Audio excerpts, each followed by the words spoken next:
My name is Sedale Turbovsky. I'm the CEO and co-founder of OpenGrants, and we are the easy way to win grant funding. And welcome to the webinar. Today, we're going to be talking about some of the funding opportunities and challenges that may be coming up here in the new year. Lots of really exciting things to dive into. And I am going to go ahead and introduce just a bit of some of the topics, and then I'm going to let Donna, who is the founder and CEO of Builders and Backers, introduce herself as well. So, today's discussion is really going to go a bit deep on the opportunities for grant funding and for building that we have in the new year. Really excited about not only just the massive amount of opportunities. So I'm sure many of you have heard about the United States Innovation and Competition Act. You may have heard about the Infrastructure and the Jobs Act, and all these really exciting, massive chunks of money flowing everywhere, it seems like. So we're going to go a bit into what that actually means for you as individuals, as small businesses, and talk a bit about the opportunities that we have to engage. So I'm going to turn it over to Donna. Really excited to have you here, Donna. Thank you so much for joining us. We're excited to have you as a partner with OpenGrants as well. And yeah, you want to go ahead and introduce yourself? Yeah, sure. Well, it's good to see you, and thanks for having me today. I'm excited about this conversation. So just a bit about me. I'm, as we said, CEO of Builders and Backers. Just by way of background, I think can relate to many of you in the position that you're in, trying to find grants, usually for your early stage company or your innovation and idea. I have been there myself. I'm a many time founder, starting in entrepreneurial hotbeds in places like downtown Detroit, and now live in Washington, D.C., and have built things in industries from education and healthcare to public affairs and policy. So, I have been in the seat where I've had to go and find the funding to keep the lights on and figure out how to grow my own company. I'm also went over to the dark side. I'm a venture capitalist as well. So the general partner of 1776 Ventures. It's a seed fund. We invested on 5 continents, and that fund is now fully invested, but we've got really great portfolio companies like Guild Education and many others that are not only providing great returns, but doing really great things in the world as well. And that's really a thematic for all of my work, which is how do we use entrepreneurship to jumpstart innovation in areas where they can solve big challenges and create a better society for all of us. So that's what we do at Builders and Backers, and we'll share a little bit more about our work there. But you can find me on Twitter at @dharris in DC, and I'm always love to get connected with entrepreneurs and hear what you guys are building. Awesome. Thank you so much for joining us. And I just want to say that a while ago, when I had the first Zoom call with Donna, we sat down and we were sitting down, but on computers, right? And chatted about quite a bit about the mission and all the things you have going on at Builders and Backers. I was like, I know, that's what we should be doing. So just love, huge fans over here at OpenGrants of the vision that you all have for what you're building, and the fact that you've taken all this information and learning and experience and turned it into something that I think is really incredible and going to unlock some amazing things here in the United States and maybe one day abroad as well. So I want to start off the discussion today, and I'm going to go ahead and just put us here in some full screen mode. I want to start off the discussion today just with a discussion about grant funding, because there's a lot of different money out there. You just talked about venture capital and going around and looking for grants as well. What's so unique about grant funding? And I have my own thoughts on this, but I'd love to hear your thoughts about why are we talking about grant funding? What's exciting to you about grant funding? And if you want to talk a bit about the Builders and Backers grant program as well, that I think that'd be highly relevant. Awesome. Well, so many things to say. Let's dig into first the why I'm excited about grant funding, because I think that's a great place to start. When we think about entrepreneurship and we use the words scale and startup and funding, people's minds typically go right to venture capital. And it's really become almost the default funding mechanism in ecosystems and communities across the world. And there's a lot of buzziness and excitement, and we read a lot of press releases and articles about these venture-backed companies that are becoming unicorns. But if we put it in perspective, venture capital is the single most expensive source of capital out there, right? So if we were to stack all the kinds of capital that you could possibly take to build your company, you would start with grants at the bottom as the least expensive, and you would go to venture at the top as the most expensive. So hands down, as a, greedy, selfish entrepreneur who wants to keep more of the pie for myself, if I'm building a venture, I should want to grow my company with the most appropriate form of capital, but also the capital that costs me the least, right? It's just good business decisions. So if I can spend a week unlocking non-dilutive capital that doesn't cost me any equity and is the cheapest form of capital, or I can spend a week pitching venture capitalists that are going to take some giant slice of my company and force me to sell down the road, I should want to try to go the least expensive route if I can. And I think most venture capitalists would agree with me, right? VC is really only designed for, the top sort of 1% of all startups should go that route. And only 1% of those actually are going to turn into unicorns. So we're one of the things we hope to convey through our program and through, our writings and our conversations and these kinds of discussions is let's not be as myopic about funding. Let's look much more holistically. And that's really what we're doing at Builders and Backers. I mean, we are builders and we are backers. We're an investor. We take a full stack approach, which means we want to help everyday people put their ideas into action. And we want to fund those ideas that work to their full potential. And that for us is singles, doubles, triples, and home runs through everything from grants all the way up to equity funding. And that's why our partnership with OpenGrants is exciting for us. And this kind of conversation today is exciting for us. But I'd love to dig more into where grant funding is going, because I think that takes that, why I'm excited about grants to even the next level of what's possible. Yeah, no, and let's definitely go there. Very excited about that.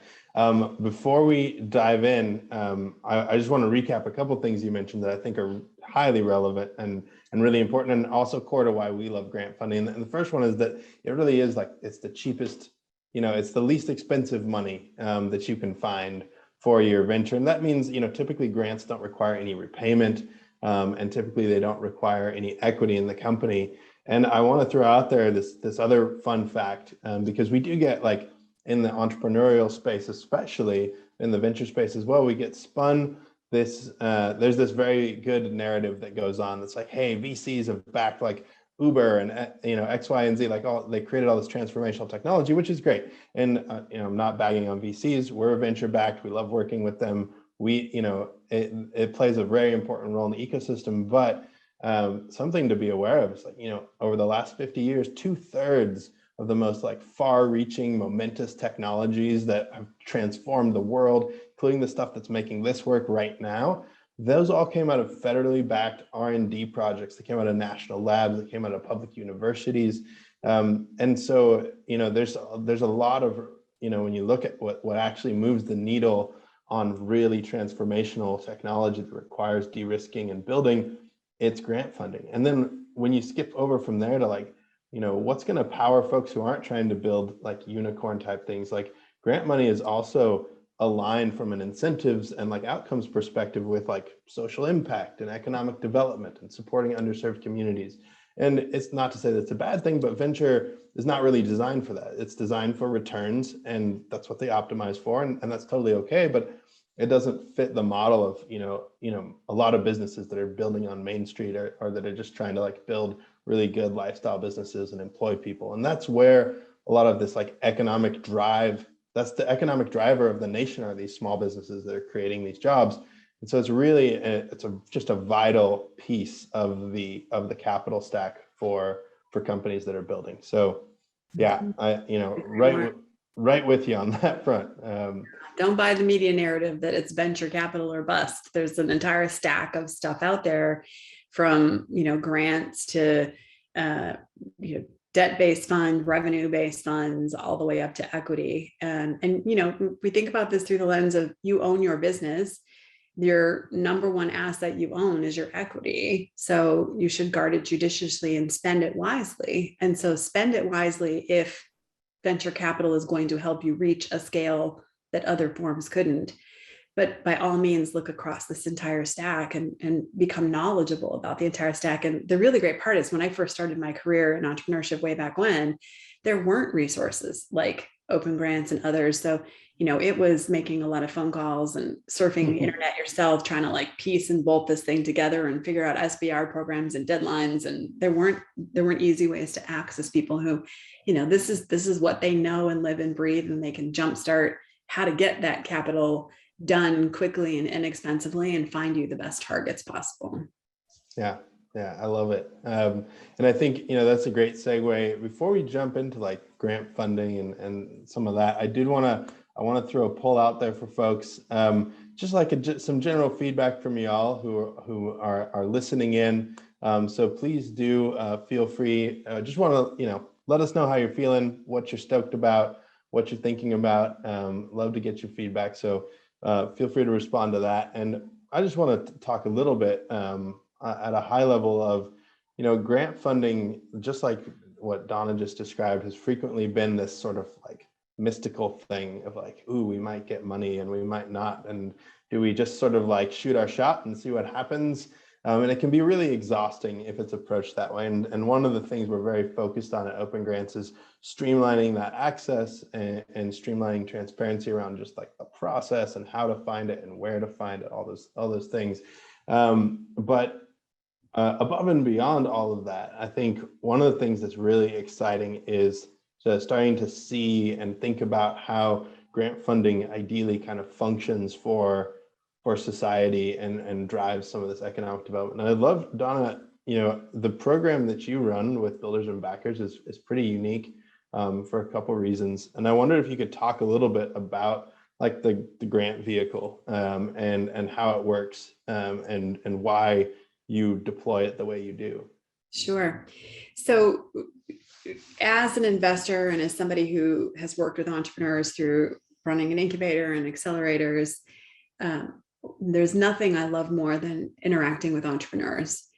But one of the things that began to appear as a pattern to me is, as entrepreneurs, we see a problem, we identify an idea, come up with an idea, and I see entrepreneurs jumping in and building that idea and trying to raise capital and sort of getting on the rat race towards getting a seed round, and I need funding and I'm building product. And yet we actually don't need to take that pathway, because it turns out most of the ideas they hadn't been fully tested. Had they put it out in market in low fidelity ways, might have learned that there was a better idea, or they were misunderstanding something about the problem. And just a lot of confusion about these sort of early stages of, if I have an idea, what should I do? What's the best pathway to actually get that idea put into place?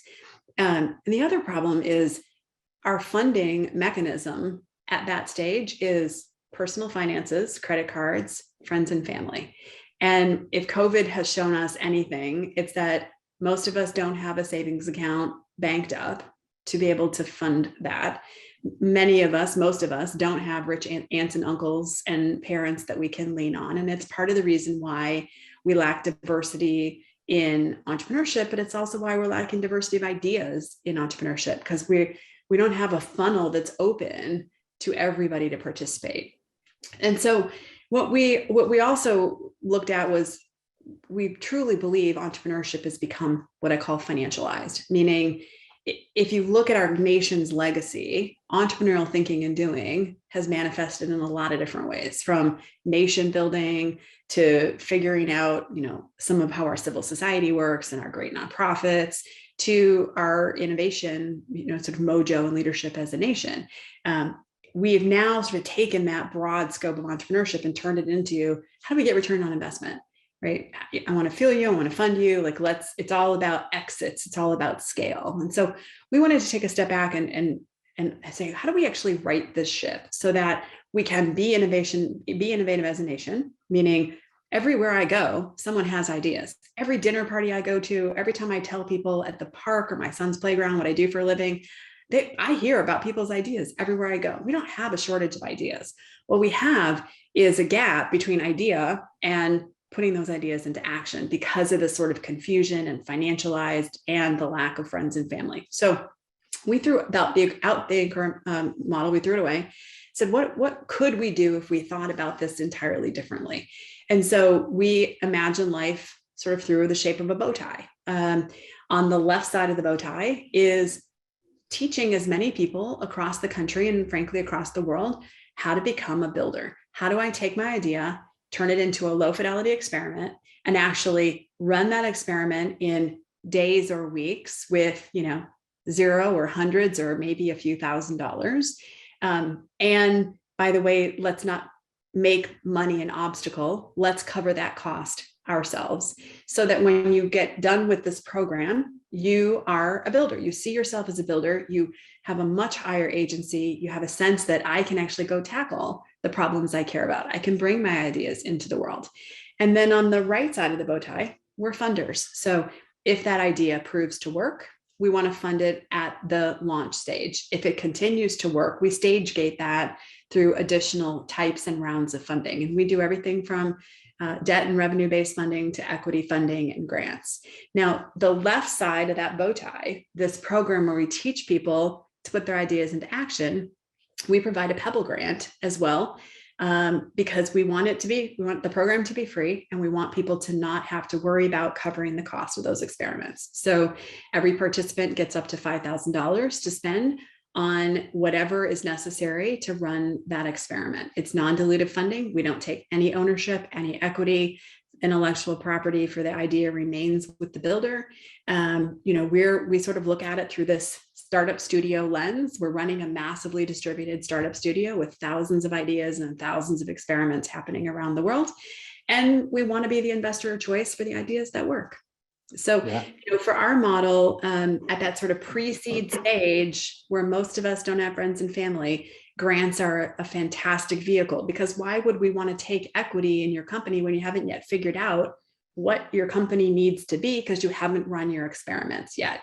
And so we're an on-ramp to entrepreneurship. We view ourselves as an on-ramp into programs across the world that then can help you take that idea to scale. But we think this is a missing piece in communities and ecosystems around the world. And the program runs virtually, so you can participate from anywhere.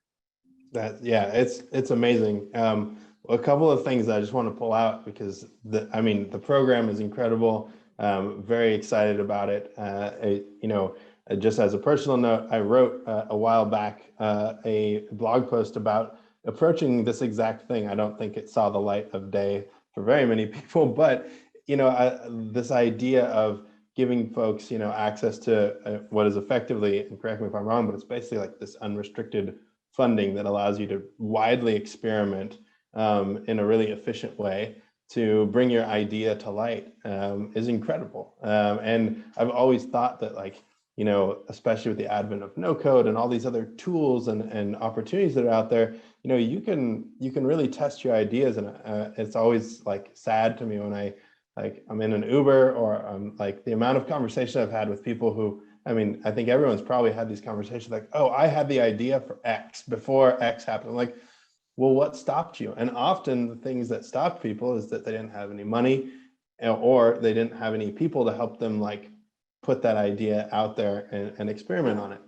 And so it's for us at OpenGrants, this is huge, because this for us and talking about the future of funding is really the future that we want to live in, where funding is accessible, transparent. The process is, set up in these tranches instead of spending and giving someone a grant for $1 million out the gates to do R&D. They don't need that much money. And we have the technology in place to manage these relationships so much better. And so that's a lot of what I love that last point too. If we think about, we talk about our Pebble grants, people say, oh, how do you cover that $5,000 per builder? Isn't that a lot of money, for this early stage program? And I say, let's put it in perspective.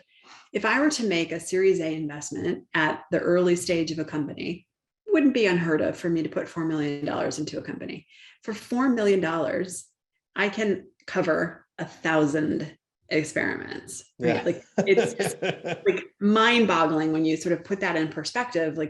What kinds of ideas are we missing because of the structure of the way we're asking people to on-ramp into entrepreneurship and the lack of focus on what I call sort of modern era approaches, right? Your low code, no code point is exactly the point. It is both the power of being able to run a low fidelity experiment versus build the whole thing, and the ability to do that uniquely today because of the way technology has evolved. We can do all kinds of things today we couldn't do even 5 years ago that we're not broadly teaching in entrepreneurship programs, college campuses, community ecosystems. And so, we think that this is something that every American or, internationally, whatever, everybody needs to know these things, because they're ways that you can not just launch a venture, but you can create a social enterprise. You can come together with your BFFs and do some kind of community project around something you care about.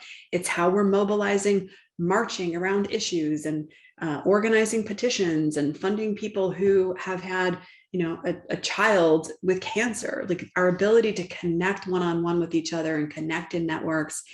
We have far, far more power today than we realize. And we're in a moment where most of us are going, wait a minute, the world is so broken, so many problems. I feel like a bit victimized, when in fact, there's a whole host of tools and ways you could be taking action on the things you care about. And that's the part that we want people to recognize, that we don't have to just sit back and wait for an institution to solve the problem. We don't have to sit back and wait for, somebody to do something about fill in the blank. We can be that somebody, but we just don't know how to do that. And we can teach people how to do that. Yeah, no, 100%. And the reason that I was really excited about having this discussion in this format is fundamentally what you've built with Builders and Backers. I think, there is a analogy, or it is analogous to what should be done, and our vision for a lot of big programs out there. And so I just want to acknowledge, thank you all for participating in the poll real quickly. I see that there's some cautiously optimistic folks, some people who are stoked for knowledge, some people on vacation mode, some others. So excited that you're all here, and hopefully we can build on some of that optimism as well as some of that curiosity. And so in our discussions with programs like ARPA-E that funds really cool innovations in energy, and DARPA, frankly, on the defense side, there's always these questions of hey, we are missing, there's an acknowledgement. They're we are missing 40% of the good ideas. That's what they say. They're we think it's probably somewhere in there. And it's a real bummer when we say we're gonna cure cancer, or when we say we're going to go out and fix the climate or feed the world. If you don't have a diversity of ideas, you're not going to solve that problem. And I have to believe that one of the reasons we haven't cracked the code on cancer is just last year in 2019 now, we gave 98% of all the cancer research money from the U.S. federal government to old white dudes. That's legit what happened. So, if you're really limiting access and limiting the way to onboard and putting all these barriers and big applications and all these things in the way, you really are going to have a problem with diversity of ideas. You're going to have a problem with outcomes, and statistically, you're just going to do worse because that's just how numbers work. So. I would love to hear your thoughts, Donna, stepping a bit away from the Builders and Backers program and just looking at kind of policy. We have, the United States Innovation and Competition Act that was recently passed. We have the infrastructure bill. What do you see as kind of the future of grant funding? And I'd love to hear your thoughts. There's an unprecedented amount of money flowing around. What are your thoughts on how people might engage in this process from your perspective on the Builders and Backers approach, or maybe just your personal perspective and experience? Yeah, I mean, it's an interesting moment in that, there is a lot of grant money sloshing around, so to speak, big, huge programs being put in place. And we can talk about some of the really cool parts of those programs and why they'll be impactful. But when we think about what is a future for grant funding look like? What does a vision look like? It isn't just, quote unquote, more money. because the money that's out there isn't being deployed effectively, efficiently, impactfully, right? To your point a minute ago. So we have to start with the most fundamental problem, which is, people with ideas aren't engaging with grants for a lot of reasons. We need to improve the process of, how we can get more ideas funded. And when we think about, it's a complicated, it's time consuming, it's bureaucratic, from arduous applications to repetitive reporting requirements. Like it's not always a fun process to engage in. And that in and of itself causes a lot of people to go, that mountain looks too big to climb. I'm not even gonna put on my gear. Like, I'm just gonna go find another hill to climb. And then you have sort of the timing problem, right? Entrepreneurs are, moving fast, experimenting, ideating, constantly learning. And grant makers are often big institutions with long deliberate processes and long reviews and multiple hurdles. And so it's not really set up for success, it's set up for control.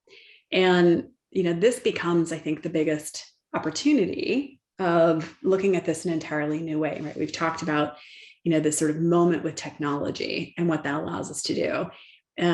If you think about, COVID, we had this really fantastic trend emerge of fast grants, and the idea that maybe we could do this a different way. And if you look at like Andreessen Horowitz did their experiment with fast grants, 30-minute application, 48-hour turnaround, incredible. like 4,000 serious applications, $50 million, 260 grants deployed within days. Like, that's unheard of. And actually, if you're a Fast Company reader, there's a piece from Robert Downey Jr. just today on fast grants, in fact, and he's talking about it through the lens of climate and earth change. So, one of the things that starts to lead us toward is a rethinking of the process, one of the biggest hurdles that keep people from applying. But I think that's only one drop in the bucket, because the other bigger step is when we think about bringing in the crowd, right? So, if we take a step back and think about this, charitable giving in 2020 was what? 400 billion, almost $500 billion, right? Half $500 billion. Seed stage venture capital funding, 5,227 deals, 7.2 billion, right? 7.2 billion, $500 billion, right? Yeah. So imagine if we could take that $500 billion and deploy it in ways that we're getting comfortable engaging with one another in other parts of the economy. We'll get in a stranger's car because of the Uber platform. We'll let a stranger bring us our dinner because of a platform. We'll buy groceries on a platform. We'll buy cool Christmas presents from complete strangers that are creatives on platforms like Etsy. We'll buy a bicycle from a total stranger on Craigslist or Facebook groups or whatever. So we've become comfortable with this peer-to-peer engagement, and we're getting comfortable with it in the investment world, crowdfunding, crowd equity.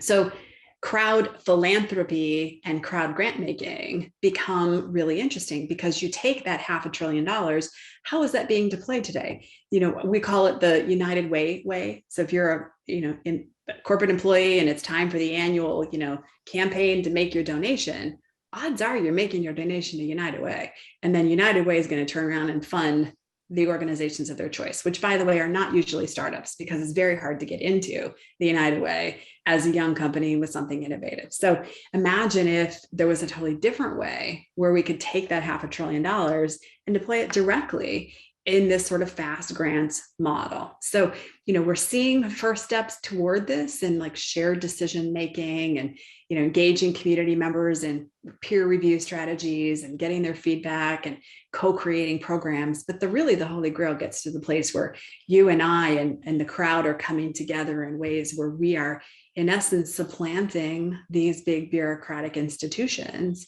and really reimagining how we're doing grant making through this lens of connecting directly to one another. And, that just really becomes really exciting. And for us, that's a super fit with our disrupt to democratize thesis. And it's not to say, government funding shouldn't continue, and these wonderful grants like Build Back Build Back Better and other programs aren't helpful, because they're super important parts of our innovation infrastructure. But this is another part of our innovation infrastructure that we could be taking advantage of. And I think that's where it gets super exciting. Yeah, I mean, as you know, this is like basically all I think about, and you know, and that's become really core to like one of the things that we want to drive forward is this narrative. And I do want to acknowledge one thing real quickly, is that, you know, while we're talking about inefficiencies, I just want to bring up the fact that like the civil servants who are deploying these grants, they want to be doing a better job. They're not like purposely creating the inefficiencies. It's policy problems, it's tools problems, it's problems within the actual like logistical nightmare of doing bureaucracy and government is very hard. And I just want to acknowledge that, because, you know, the efficiencies, it's not an attack on these people in particular, but more of an indictment of the process and some of the policies that are in place. And yeah, you know, certainly it's one thing that we think about a lot is, you know, not only are these groups and foundations where these donations going really, unfortunately, not well resourced to do like deployment of capital into innovative spaces and to reach large groups, but they're really like, you know, when you think about it, they're really set up to serve their client, which are the people who are donating. They're not set up to serve anyone else. Like, you know, the other activities they do are sort of just an ancillary kind of like process that they have to do, but it's not something that they're set up to do necessarily or designed to do. And so when we think about the future of funding, you know, we're very much in agreement that, you know, kind of what you alluded to in terms of like almost like decentralized processes over a network are much more efficient. And now, and this is the really exciting thing that you also mentioned, is that like now we have the technology to actually make this happen, which is just amazing. And you can get openness and control, right? Like part of the reason that the systems are designed the way they're designed is nobody wants to be the guy on the headline of the Wall Street Journal having given grants out to, you know, the company that didn't need it, a la the PPP loan. We saw all those stories come out, right? Like nobody wants to be that guy or that gal. So control is important, but with technology, we actually can get openness and control. And so I think that's what makes this moment a uniquely exciting moment for thinking about how do we build a next generation of something that could complement what's already there. 100%. Before we go a bit deeper, I am going to send another poll. I'd love to hear from all the folks listening, just where you are in your funding process. So let us know, are you exploring things? Are you locked in, looking at venture? You know, let us know what you're up to. And while y'all are responding, I just throw out a couple of reminders. If you do have questions, please do drop them into the Q&A tool, and we will dive into those shortly here. Feel free to use that to get in touch. And then I'll also just note, you know, obviously this will be available as a recording post. So, you know, super exciting. I love the vision that you've painted here, and it is really like in keeping with, you know, some of our goals and some of the things we're building at OpenGrants. Do you have any thoughts on, you know, what kind of industries are well positioned for funding? You know, and this could be for the builders and backers kind of program, or you know, just generally, are there industries that just like don't fit into this model, or is grant funding really for kind of everybody? Yeah, it really can be for everybody, but it's not going to always be the same kind of grant or the same source of grant or the same size of grant. You know, we're super excited about industries like fintech, healthcare, education, agriculture, things in our food system.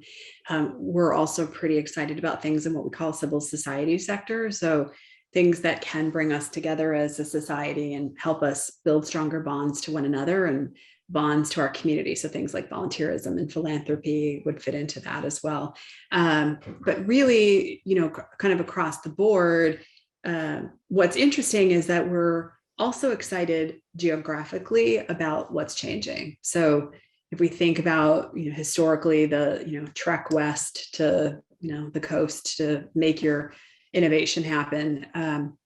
The share of capital going to Bay Area startups is set to drop below 30% for the first time in over a decade. And, when you think about the number of investors that are setting up in markets outside of the sort of major tech hubs, it's a 700% increase over the last 10 years, right? So like the idea of you can have a venture and a promising idea and be able to take it to fruition. You can do it in your home community is becoming all the more real today. And it's beautiful because grants can be an important part of that stack of funding that you deploy. Many states have now created state-focused innovation funds, small business funds, startup funds, funds that help you if you're doing overseas work, if you're trying to sell internationally. There's all kinds of different focuses. There's platforms like OpenGrants or Hello Alice and others that help surface the opportunities for you. And I think in a post-COVID world, there's actually a lot more grant funding available in the sort of micro grant category that typically wasn't available for younger companies. I mean, when I launched my first company, if you weren't going after, $5 or $10 million big SBIR grant, it was like 0 or 10 million. There wasn't much in between. Yeah. And now you can go get a $5,000 grant or a $10,000 grant from a variety of programs to help you move to the next stage in your venture. Yeah, no, it's super exciting. Between the United States Innovation and Competition Act, which is pouring in another $250 billion with a lot of focus on technologies, and competing with China in that market in particular. And then you have the infrastructure bill where there's all these opportunities for not only like connectivity in rural communities, but everything from, everything related to infrastructure. And a lot of it, there's opportunities to go in and demonstrate and really like show what really innovative tech can bring to bear in this space. If you think about, like, we're talking about this, through this digital era lens and no code tools and the ability to experiment, but all of that makes the assumption that you're connected to high-speed internet, which sadly not enough of the country is today. So, being able to get the country connected to, what should be baseline infrastructure today is a critical piece of this, of these bills. Yeah, and I am super excited. It's the perfect segue, because what I really wanted to get into is kind of like this last discussion point of, and I myself recently moved into a rural community, back to a rural community from whence I came, in fact, and it was shocking. I currently pay 3 times the amount that I had to pay for comparable internet every month, and I'm very lucky to be able to even afford that. And also I had to like rig up a satellite on my roof, and it's not like a big one, but like an antenna really, in order to like make that even happen, right? And so, I'd love to hear your thoughts, and this is something that I'm personally very passionate about and also super excited about. What advice do you have for founders and other folks who are, they're looking for funding, they're maybe in these like rural and sort of, what we can call sort of developing and emerging markets in the United States? Like, what do you do if you're there and that's your situation? I'd love to hear your thoughts on like ways folks can engage and move that forward.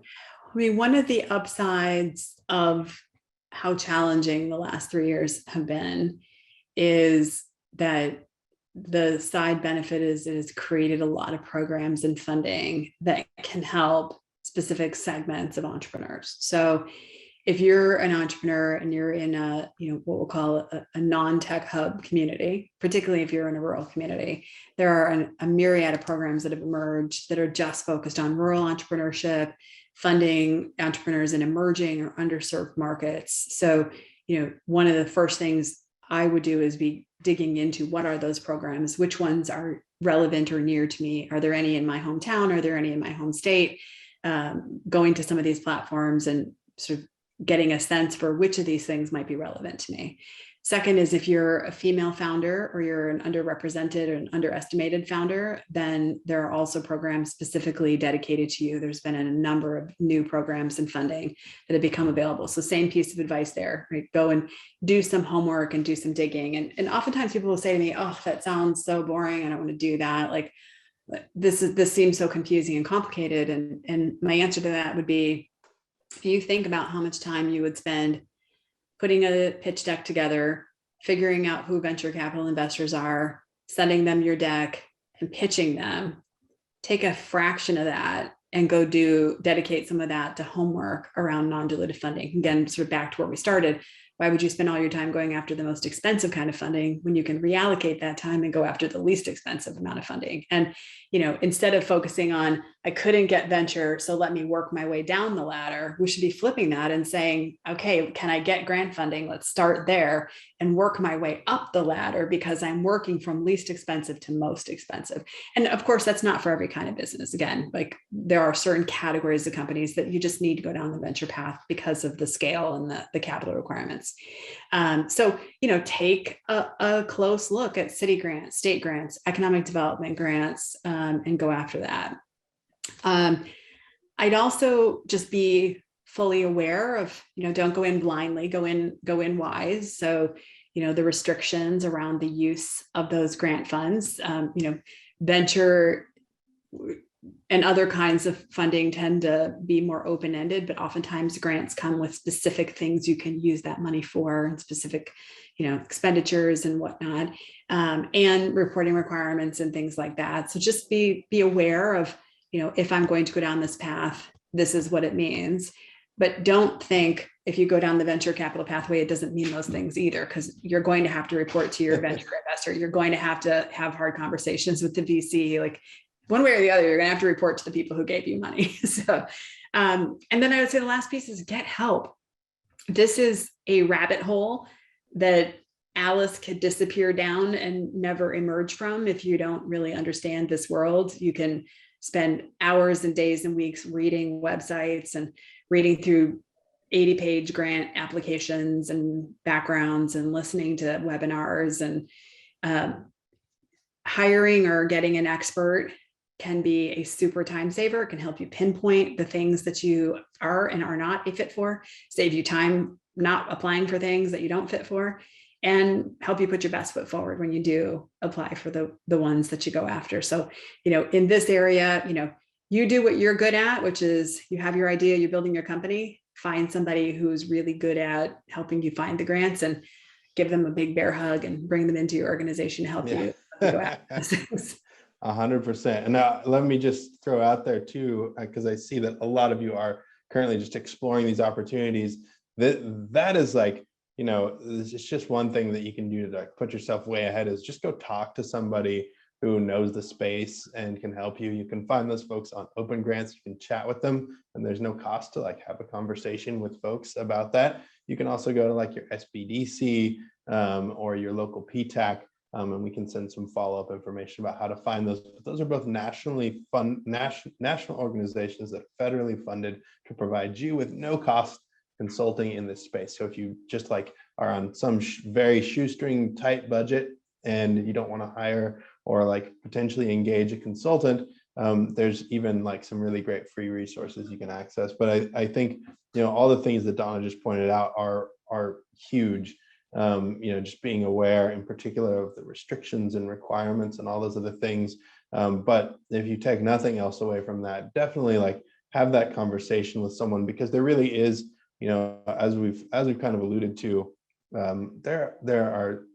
there's more grant money coming out than there has been in decades.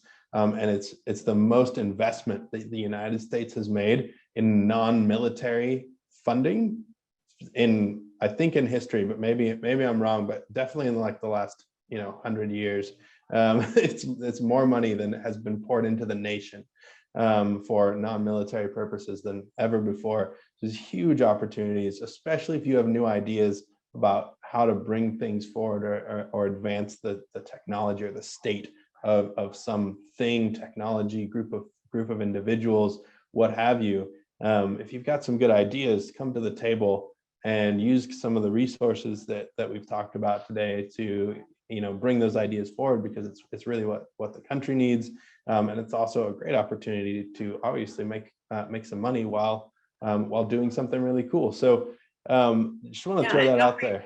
Yeah, don't be restricted to thinking grants only come from the government, right? So organizations, private companies, banks, big financial institutions, a lot of big brand companies have programs, have grant funding that they either are offering or going to be offering in 2022. I've just today had 3 conversations with major national brands that are planning on grant programs for 2022. COVID has helped everybody recognize the need to jumpstart innovation, the need for more young business, more startups, more, sort of competitiveness, more jobs. And a lot of the corporate social responsibility investments that are being made in entrepreneurship, economic development, underserved and underrepresented and underestimated founders. So there's a ton of stuff coming down the pike on the private side too. Yeah, 100%. Yep. Yeah, definitely. So we are going to open it up and dive into the Q&A. So feel free to pop over there and drop any additional questions. While you're doing that, I'm going to also send out a poll real quick. Just, getting your thoughts on like your biggest challenges with funding. So feel free to dive into the Q&A section. And I'm going to start. I'm going to tackle some of these, and some of them are. One of the first ones here was just how and if we can apply for grants located in Boston. From my side of the table, a really quick and easy way to do that would be to create a profile on OpenGrants. It's free, and you'll start getting emails about grants that are relevant for what you're doing. And if you say, hey, in your profile, we're doing things in Boston, or we want grants in Boston, then let us know. And Donna, I actually was a little unclear, and maybe you could shed some light on, is the Builders and Backers program everywhere? Is it just in certain communities? Yeah, great question. So you can apply to the program from anywhere. We're currently taking applications for the cohort that starts mid-January. Applications are live. They close Sunday night at midnight. So if you just go to buildersandbackers.com, click on the ID Accelerator button, it'll take you there. The application's online. It's, a quick 5 or 10 minute process. So you could apply for that from Boston. The program is structured so that anybody can take it from anywhere, but we also have some communities that have dedicated seats. So if you live in places like Oxford, Mississippi, Tulsa, Oklahoma, Oklahoma City, Oklahoma, or Iowa City, Iowa, there's actually dedicated spots held for you in that cohort at no cost, because you have a local underwriter that is covering that cost for you.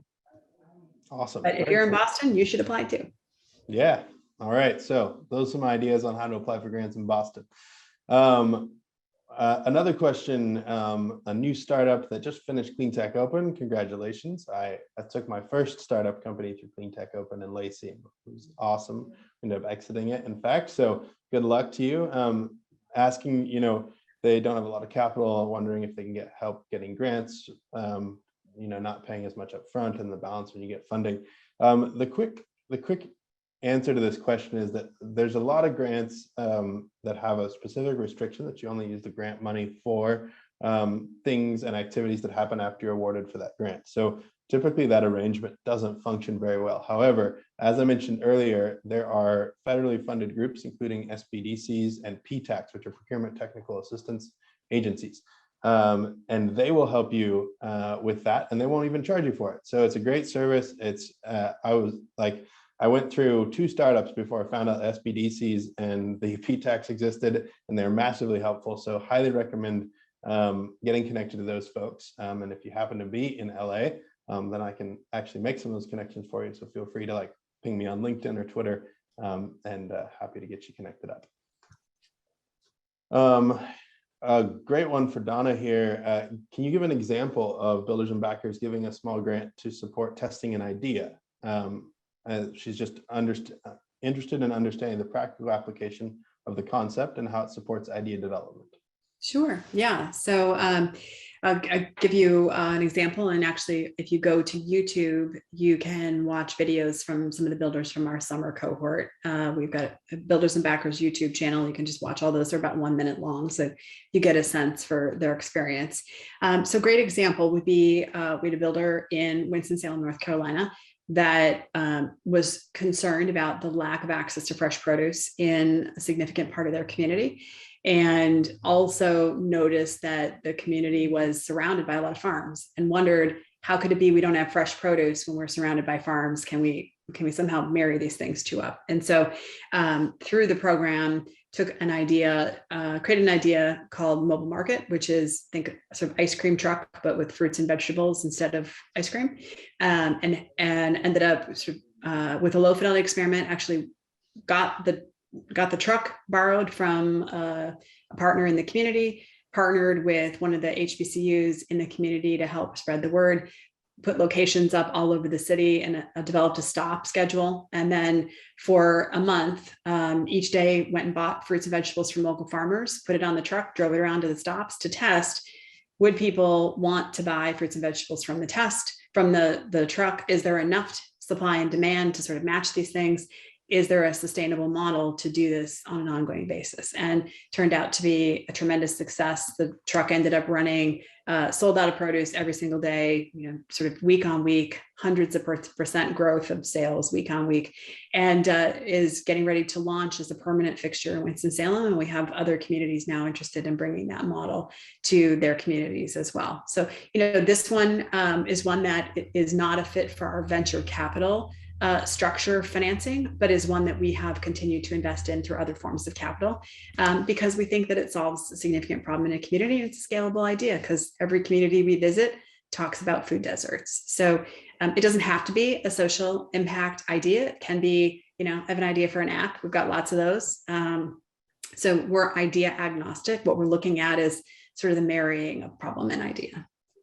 Awesome. Very cool. And we'll definitely include some links to all these resources, folks. So no worries there. So thank you so much for that. A quick question for you, Donna. There's someone who's asking, they say they've done 200 customer interviews to validate an idea and have built a small prototype. Would applying to builders and backers, should they apply to builders and backers, and would they be able to use the money for like a pilot? So my answer is maybe. So here's the context. So the program is designed to help you run an experiment to validate that your idea works. And what we find is that oftentimes people will go do a bunch of customer discovery interviews, they'll listen, and then they actually go build it, and then they see, will people use it? We want to flip that around so that you can do the customer discovery interviews, but we want you to actually do a low fidelity experiment to actually see if people use the product and then invest in building the product. Now, you've already built a small prototype, which is, great. That's awesome. Yay. I hope that works. And, off to the races you go. We would probably not be a great fit for you if your objective is, I've got that prototype and I just want to go put that prototype into market. If you are open to saying this prototype may or may not be the right thing to run a low fidelity experiment with, let me learn from the program and let me come in sort of open-handed, then by all means, you should definitely apply. Where we have had people who are just looking at this as sort of operational funding to fuel what they have already done, we're probably not a great fit for that. Awesome, thank you. Quick one here. Are you talking about grants as direct payments to entrepreneurs, or talking about funding for free services for entrepreneurs? So grant funding, frankly, is used for all of the above. And this is one of the reasons it's important to talk to folks who can help you navigate this space. So many of the grants that I've mentioned are more like a payment, literally like money goes into your account to spend on business activities. Like SBIR, many of those, but there's also a lot of funding for, if you're like a community-based organization doing economic development, you can get grant funding for those activities as well. So there's a really broad spectrum of grant funding, and a lot of what we're talking about today has to do with not only like getting access to any of that in any context, but also how we might improve the process there, so that it maybe is not so burdensome and ideally more accessible. So I'm going to go ahead and it's a big space. And I see Donna's typing in some responses as well. So I'll kind of scroll down here, and could a social voting platform be of interest to the U.S. government and grant agencies? 100%. I actually work personally with a few companies that are building some very exciting things in that space. So definitely, if you're doing something in that space, something that that we need and important. So definitely, get into it. Do your thing. Depending on where you are, builders and backers might be a great fit. And Yes, so, yeah, love that check it idea. out. Let's do it. Yeah. Very cool. Great question here too, and I just want to throw this out there. Do you know of any funding opportunities specifically for minority-owned businesses? So I'll speak from the government side and a bit from the foundation side on this, and then turn it over to Donna maybe for your thoughts. But one of the exciting things that we are starting to see is requirements policy-wise to include minority-owned businesses, focuses on underrepresented founders and groups that have like classically been underserved in this space. So there are a lot of programs out there where you can effectively make yourself a little more competitive by putting that foot forward and presenting and participating. And then there are specific set aside funding opportunities for minority owned businesses as well. So definitely, like I said, it's a broad space. My first suggestion, go talk to somebody about it. And Donna, I don't know if you have other thoughts on that, but. No, I mean, I think honestly, there's so many out there now. And I think groups like OpenGrants, Hello Alice, and others are a really great place to start. Otherwise, you can just spend your time going down rabbit holes. And this dovetails to one of the other questions around like, why would for-profit entities want to offer grants? If you're a big corporation, you have a ginormous budget for marketing and a ginormous budget for corporate social responsibility. And oftentimes you also have a foundation or other sort of philanthropic arm. It's through any one of those three entities that corporations tend to do this kind of work. They set a philanthropic agenda. Oftentimes grants play a role in that, related to the kind of change they want to bring out in the world, whether it's environmental causes, helping increase diversity in supplier relations, getting more people starting companies in rural communities. And so if you just, look through some of these big brands like JP Morgan Chase, Bank of America, many of the banks have programs. It's really for them, it's a way to help build their brand, right? And get their brand out there. It's all related to marketing.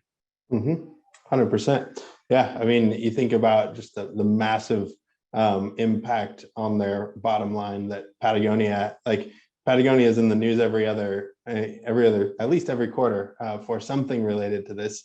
They're a great example where they just invest a lot in this space of impact related activities, and obviously they know their demo, right? It's all about sustainability and environmental stuff, and they cater to that exact. Like those are the people that buy their stuff, right? So it's a very big driver, and it's shown across the board to really improve the things that they're looking to drive, which are profits ultimately.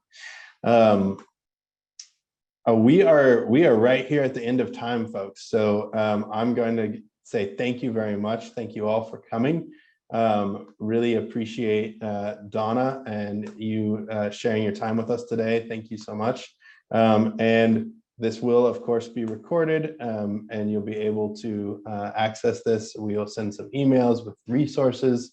Donna, one last thing, there was a couple questions about folks who are either outside of the United States wondering if Builders and Backers is available internationally. And maybe, if you wanted to share any closing thoughts and maybe address that real quick. Sure, that'd be great. So the cohort that's starting in January is USA only, but we will be opening it internationally in 2022. We've got groups in Canada that are exploring it now, and we've got some partnership conversations underway that would open this up to people from countries all over the world. So go to buildersandbackers.com, and the best way to sort of stay in touch with that is to subscribe to the regular newsletter updates that come, and you'll get an update on when applications go live. And if there's any questions that we didn't get to today that you want to dig into, there's email addresses on our website that you can send us a specific note and get in touch, and we'll schedule a time to follow up with you. Awesome. Well, thank you all so much. It is now 12:01, so we're going to go ahead and close this out. Thank you all for attending. Thank you so much, Donna, for not just being here, but also for the awesome work you're doing. And excited for the new year and to see what opens up here in 2022. So thank you all. Until next time, have a lovely holiday season.